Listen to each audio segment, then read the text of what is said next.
Bon, on y va. Alors, nous allons faire un bilan sur l'inéluctable évolution des génomes au sein des populations. Donc, nous avons fait plusieurs cours sur ce chapitre numéro 4. D'abord, nous avons vu le modèle de Hardy-Weinberg et mis en évidence un équilibre théorique. Donc, équilibre théorique, donc il nous sert de référence pour voir comment les choses évoluent. Et nous apercevoir finalement qu'on n'est pratiquement jamais dans le modèle de Hardy-Weinberg. Pourquoi? Eh bien, c'est ce que nous allons résumer. Première étape, donc, nous avons parlé des travaux de Mendel qui questionnaient les biologistes. Et puis, nous sommes arrivés à cet équilibre théorique de Hardy-Weinberg.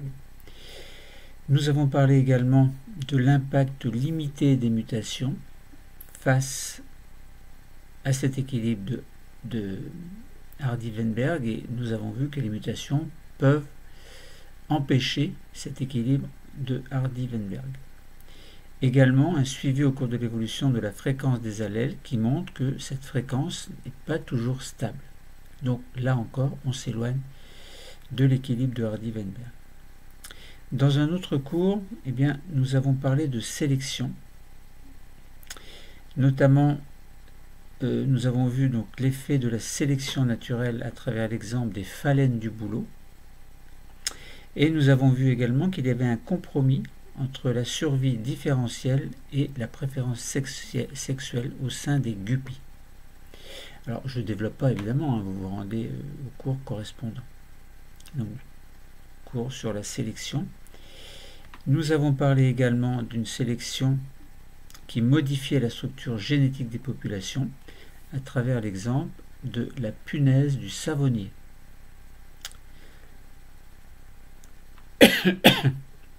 Pardon. Nous avons mis en évidence d'autres perturbations de la structure génétique d'une population, notamment à travers l'impact des effectifs des populations face à l'équilibre de Hardy-Weinberg, et mis encore en évidence que cet équilibre n'était pas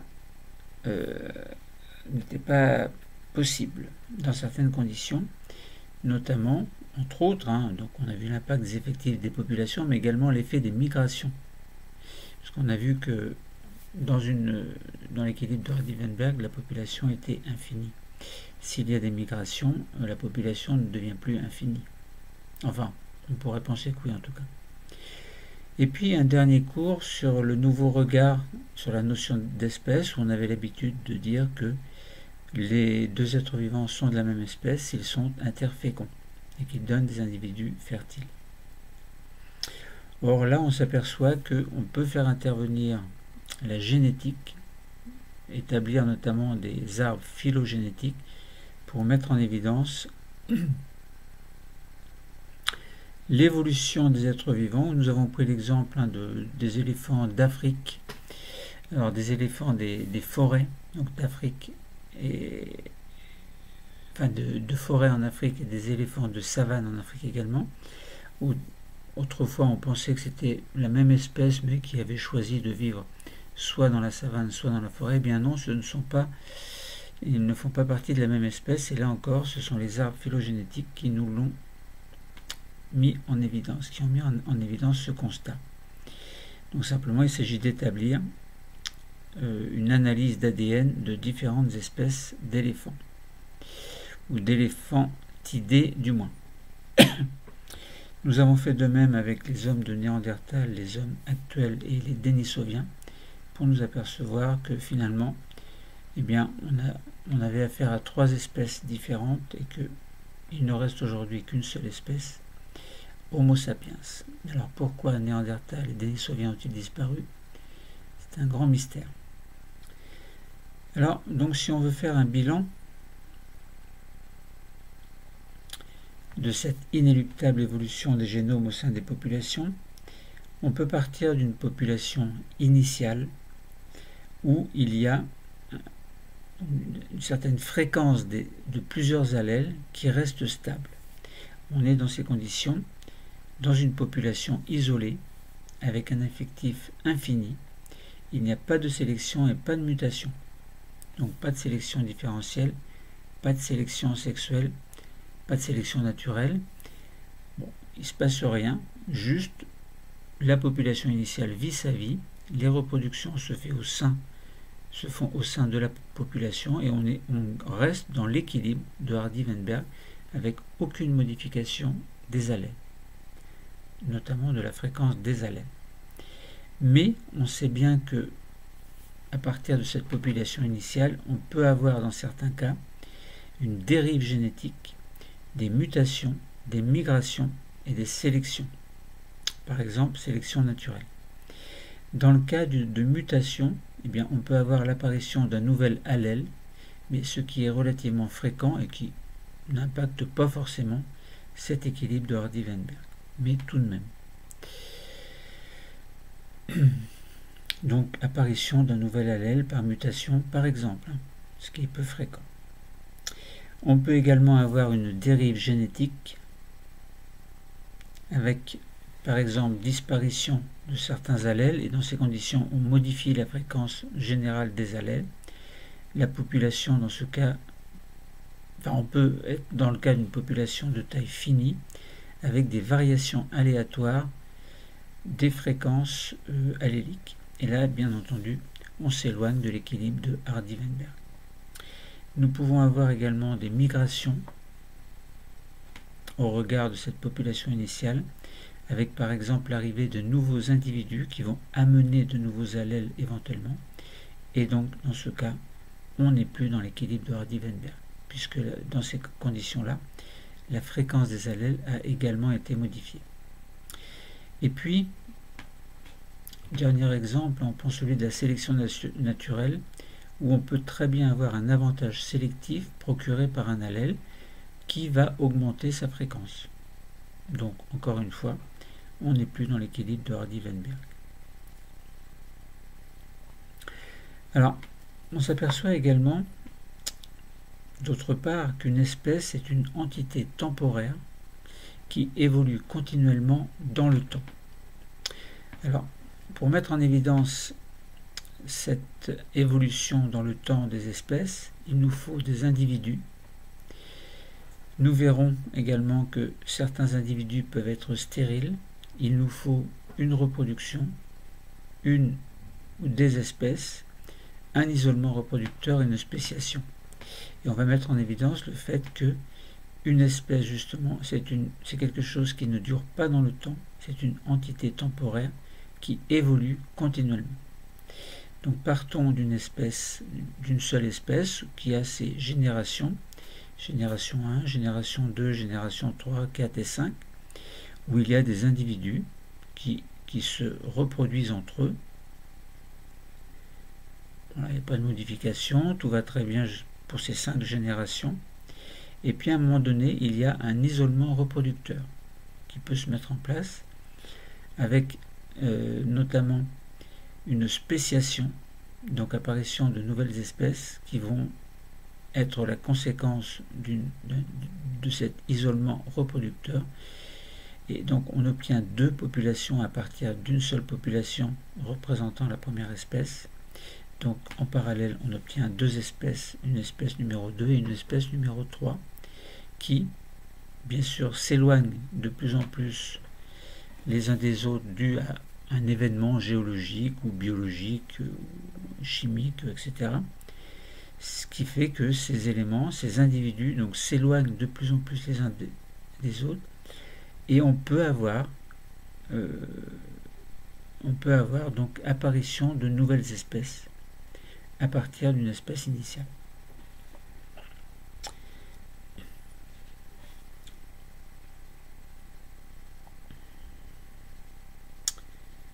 Alors, donc une autre façon de voir les choses concernant l'inéluctable évolution des génomes au sein des populations. Donc on va parler globalement d'équilibre théorique, d'impact limité des mutations, de sélection naturelle et sexuelle, d'impact de la taille des populations, des migrations et un nouveau regard sur la notion d'espèce. Alors pourquoi équilibre théorique? Eh bien, le modèle théorique de Hardy-Weinberg postule que dans une population d'organismes diploïdes ayant recours à la reproduction sexuée, la fréquence des allèles est stable d'une génération à la suivante sous certaines conditions. Il faut que la population soit isolée et d'effectifs infinis. Il faut qu'il y ait une absence de sélection naturelle ou sexuelle et il ne faut pas qu'il y ait de mutation. Dans ces conditions-là, on est dans un équilibre théorique où les choses ne changent jamais au sein d'une population. Ce qui est évidemment pratiquement impossible dans la réalité, puisqu'il y a un impact, il y a des mutations, même si l'impact est limité, eh bien dans les conditions réelles, cet équilibre théorique n'est jamais parfaitement atteint. Pourquoi? Eh bien parce que, entre autres, il y a des mutations qui peuvent être à l'origine de nouveaux allèles. Mais, du fait de leur rareté, leur impact sur l'évolution des fréquences alléliques est modeste, mais existe tout de même. Deuxième point, on peut avoir une sélection naturelle et notamment, par exemple, une sélection sexuelle. La fréquence des allèles dans une population varie au cours du temps sous l'effet de certains facteurs de l'environnement. C'est ce que l'on appelle l'évolution. Pas l'évolution, mais la sélection, pardon. Les allèles qui confèrent un avantage reproducteur dans un environnement donné ont tendance à se répandre dans une population, tandis que les allèles défavorables ont tendance, bien entendu, à se raréfier. Autre point, c'est l'impact de la taille des populations. Alors, il existe des dérives génétiques correspondant à des variations aléatoires de la fréquence des allèles dans une population. Elle est particulièrement marquée lorsque les populations sont de petite taille, notamment lorsqu'il y a ce que l'on appelle un effet fondateur, c'est-à-dire un isolement d'un petit groupe d'individus qui n'emmènent pas avec eux tous les allèles. Quant aux migrations, eh bien, elles concernent les populations, bien sûr, qui vont arriver, par exemple. Donc les populations ne sont pas toujours isolées parce que des migrations vont apporter de nouveaux allèles et vont permettre donc des échanges d'allèles entre les populations, ce qui a tendance évidemment à les rendre plus homogènes. Et donc là aussi on s'éloigne de l'équilibre de Hardy-Weinberg. Quant au nouveau regard sur la notion d'espèce, eh bien, ça concerne des analyses génétiques qui sont possibles grâce à des progrès de séquençage de l'ADN, donc qui permettent de construire des arbres phylogénétiques, entre autres, qui permettent de mesurer directement également des flux de gènes entre les populations et de préciser l'histoire évolutive de ces populations. Alors ceci conduit parfois à remettre en cause des classifications qui ont été préalablement établies.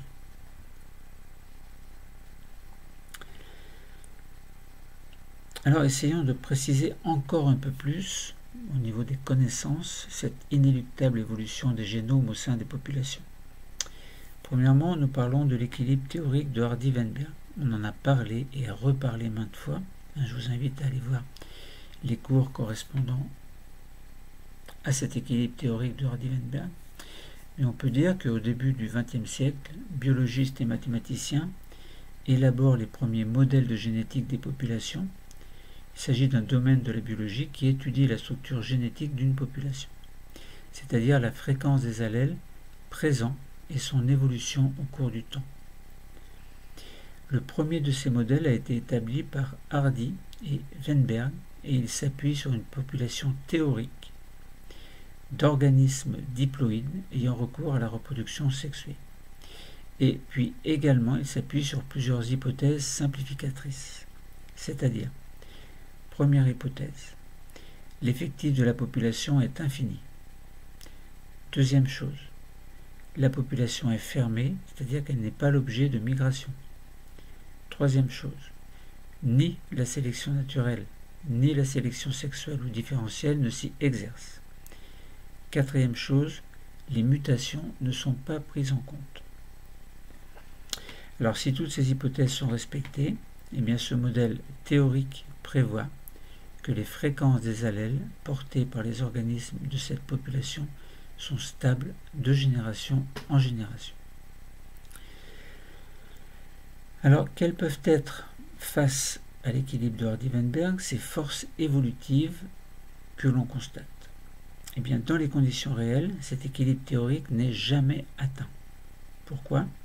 Eh bien, parce que les hypothèses sur lesquelles repose le modèle de Hardy-Weinberg ne sont jamais, ou du moins pratiquement jamais, vérifiées. Il y a 4 forces évolutives qui font varier les fréquences alléliques au cours du temps.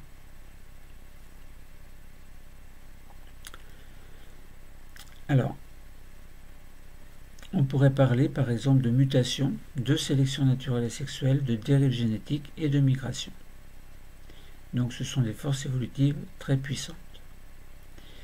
Alors, si nous parlons des mutations, eh bien, certaines mutations touchant les cellules sexuelles peuvent introduire de nouveaux allèles dans la population, modifiant ainsi leur fréquence relative. Ces mutations sont cependant très rares, ce qui fait que leur impact est très limité sur l'évolution des fréquences alléliques dans les populations, surtout si ces dernières présentent un effectif important. Deuxième force évolutive importante, c'est la sélection naturelle et sélection sexuelle également. Alors, quel est le principe de la sélection naturelle? Eh bien, considérons des individus de phénotype A et des individus de phénotype B qui peuvent évoluer dans un environnement favorable ou non. Alors, on va dire que le phénotype A, les individus de phénotype A, évoluent dans un environnement favorable et les individus de phénotype B évoluent dans un autre environnement favorable. Donc, les deux environnements ne sont pas les mêmes. Donc, premier environnement favorable aux individus de phénotype A, deuxième environnement favorable aux individus de phénotype B. Alors, prenons une génération numéro 1 à la naissance, où il y a un équilibre entre les individus de phénotype A et les individus de phénotype B, c'est-à-dire qu'on a à peu près 50-50, donc 50%, 50%. Regardons ce qui se passe pour cette génération 1 à l'âge adulte, puisque précédemment c'était la génération 1 à la naissance, où il y avait autant d'individus de phénotype A que d'individus de phénotype B. Maintenant, une fois adulte, on s'aperçoit que la fréquence de certains allèles a été modifiée. Pourquoi? Eh bien parce que certains individus vont survivre mieux que d'autres. Alors, on peut dire que, par exemple, dans le premier environnement favorable aux individus de phénotype A, eh bien, il y a plus d'individus de phénotype A. Et donc, il y a moins d'individus de phénotype B. Et pour le deuxième environnement, c'est le contraire. Il y a plus d'individus de phénotype B que d'individus de phénotype A, ce qui est logique. Alors, certains, donc, dans les deux milieux, dans les deux environnements favorables pour l'un et l'autre, eh bien, certains individus vont se reproduire davantage que d'autres. Et si bien que l'environnement était favorable aux individus de phénotype A, mais leur bien-être, entre guillemets, va faire que ces individus de phénotype A vont encore augmenter de manière plus importante leur fréquence. Et on raisonne de la même façon pour l'environnement favorable aux individus de phénotype B, qui auront tendance à se multiplier beaucoup plus, ces individus de phénotype B.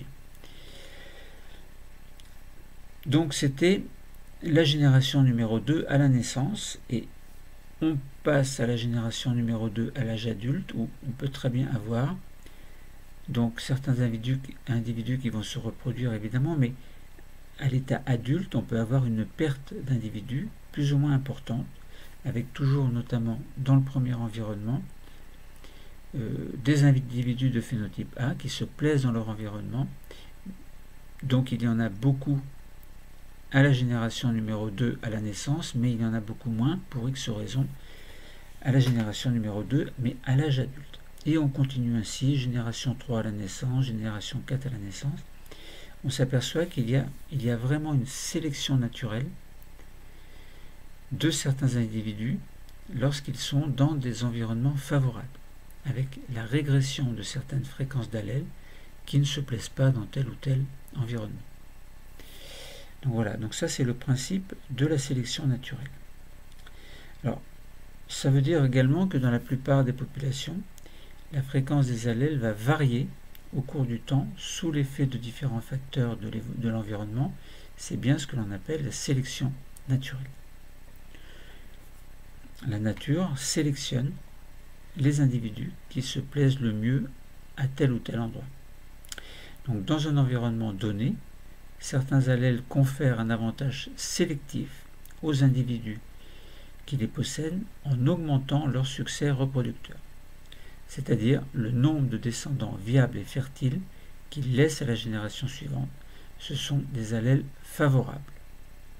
Si l'environnement reste stable, eh bien la fréquence de ces allèles a tendance à augmenter de génération en génération, ce qui explique l'adaptation des populations à leur environnement. A l'inverse, certains allèles sont défavorables et leur fréquence a tendance à diminuer, et ces allèles peuvent même quelquefois disparaître. Le succès reproducteur dépend en fait de deux composantes principales. La probabilité de survie de l'individu jusqu'à l'âge adulte, donc l'adaptation de l'individu à son environnement d'une part, et sa fécondité. Donc, deuxième composante relative au succès reproducteur. La fécondité, c'est-à-dire la capacité à se reproduire et le nombre de descendants qu'il produit. Chez certaines espèces, l'accès à la reproduction dépend de caractères identifiables par les individus de sexe opposé. C'est ce que l'on appelle la sélection sexuelle. Mais certains de ces caractères peuvent parfois diminuer les chances de survie de leur porteur. La sélection sexuelle résulte alors d'un compromis entre l'avantage que procure un caractère pour l'accès aux partenaires sexuels et l'inconvénient qu'ils entraînent pour la survie. Les préférences sexuelles sont également à l'origine d'écarts de l'équilibre de Hardy-Weinberg dans les populations réelles. Quatrième force évolutive, c'est la dérive génétique. Les populations réelles ne sont jamais de taille infinie. Ce n'est pas possible. Même en l'absence de sélection, la fréquence des allèles dans une population varie sous l'effet du hasard. C'est ce que l'on appelle la dérive génétique. Celle-ci s'exerce sur les traits neutres, c'est-à-dire des traits qui ne confèrent aucun avantage ou désavantage sélectif, mais aussi sur les traits qui ne sont pas neutres. La dérive conduit à terme à la fixation ou à la disparition d'un allèle et donc à un appauvrissement génétique de la population. Elle est d'autant plus marquée, cette dérive, que les populations sont de petite taille. Dans les petites populations isolées, donc du fait de l'effet fondateur à partir d'un petit groupe de migrants ou à cause d'un événement diminuant drastiquement l'effectif d'une population, eh bien la dérive génétique peut jouer un rôle prépondérant dans l'évolution, parfois même à l'encontre de la sélection. Quatrième force évolutive, ce sont les migrations. L'équilibre de Hardy-Weinberg suppose une population fermée sur elle-même, sans arrivée ni départ d'individus. Autrement dit, il n'y a aucune migration et pas plus de départ. Or, dans la plupart des situations réelles, la migration d'individus peut faire entrer de nouveaux allèles au sein d'une population, de façon bien plus significative que les mutations. Ces migrations constituent des flux de gènes entre les différentes populations et tendent à homogénéiser leur fréquence allélique, donc à limiter leur différenciation. Les migrations peuvent parfois aller à l'encontre de la sélection en diminuant l'adaptation d'une population à son environnement. Mais elles permettent en revanche de limiter les effets délétères de la consanguinité dans des petites populations, phénomène qui peut mettre en péril une population à long terme. Parlons maintenant de ce nouveau regard sur la notion d'espèce. Eh bien, dans sa définition la plus courante, une espèce est un groupe d'individus interféconds qui sont capables de donner naissance à une descendance fertile dans les conditions naturelles. Cette définition s'appuie sur l'isolement reproducteur. Alors, quel est le principe de l'isolement reproducteur qui peut être d'ailleurs à l'origine d'une spéciation, c'est-à-dire de l'apparition de nouvelles espèces à partir d'une espèce originelle? Bien, considérons que dans un premier temps, des individus échangent régulièrement des gènes et forment une même espèce. Donc on est dans une population relativement stable. Et puis, va se mettre en place un isolement reproducteur. Et dans cet isolement reproducteur en cours, eh bien, il y a des échanges de gènes qui deviennent limités entre deux populations. Et puis au final, troisième point, troisième partie, dans le temps, il n'y a plus de flux de gènes entre les deux populations qui forment alors deux espèces distinctes. Donc ça, c'est le principe global de l'isolement reproducteur qui est à l'origine d'une ou deux ou plusieurs espèces différentes. Donc ça veut dire qu'à partir d'une espèce, des mécanismes mettent en place un isolement reproducteur qui fait que, eh bien, on peut avoir deux autres espèces qui se mettent en place en parallèle. Donc on aura un isolement reproducteur face à ces deux espèces qui deviennent des espèces différentes de la première espèce, suite à des mutations, à des isolements reproducteurs, à tout ce que vous voulez, mais en tout cas on n'a plus la même espèce que l'espèce de départ. Donc ça, c'est le principe général de l'isolement reproducteur qui peut conduire à des spéciations. Donc cette définition s'appuie donc sur l'isolement reproducteur, lorsque l'on a dit que l'espèce est un groupe d'individus interféconds capables de donner naissance à une descendance fertile dans les conditions naturelles. Donc deux populations constituent deux espèces différentes lorsqu'elles n'échangent plus ou très peu de gènes, et on parle dans ces conditions de spéciation. Dans certains cas, le séquençage remet en cause des conceptions pourtant bien établies. Par exemple, certaines populations que les scientifiques pensaient homogènes sont en réalité constituées de sous-populations isolées depuis plusieurs centaines de milliers d'années et ne constituent donc pas une mais plusieurs espèces. Ainsi, on sait désormais qu'il existe deux espèces distinctes d'éléphants d'Afrique, les éléphants des forêts et les éléphants de la savane. Au contraire, des analyses génétiques révèlent parfois des hybridations plus fréquentes entre des individus appartenant à des groupes considérés comme des espèces différentes.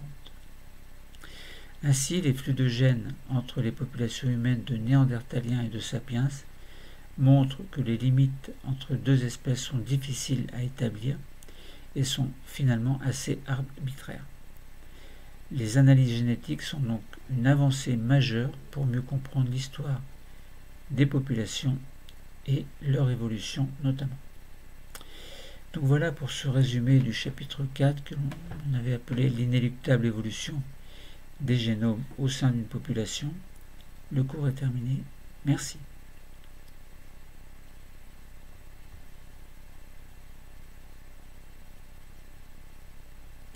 C'était long, hein ?